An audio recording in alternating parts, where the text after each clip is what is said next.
Okay, April 20th.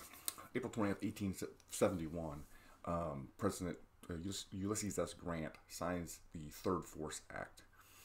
This is more commonly known as the Ku Klux Act. This was a law passed by Congress to give the president authority to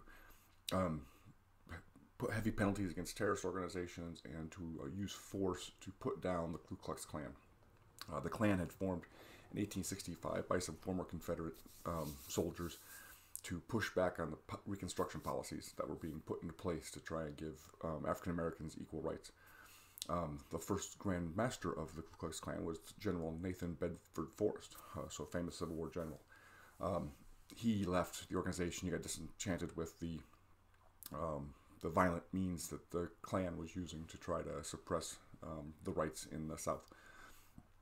So what the Third Force Act, or the Ku Klux Act, allowed Grant to do is he went into South Carolina, which is where the Klan had formed, and put 9 counties under military law, under martial law, and thousands of people were arrested. And ultimately, he suspended the writ of habeas corpus, which means that they didn't have to take these people into court and provide them and put them in front of a judge. They could just hold them. Eventually, in 1882, the Supreme Court ruled the law unconstitutional. But by then, the Klan had largely disappeared.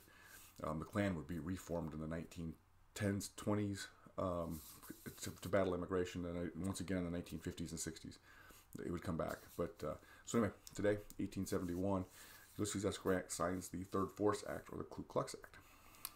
I'll see you tomorrow.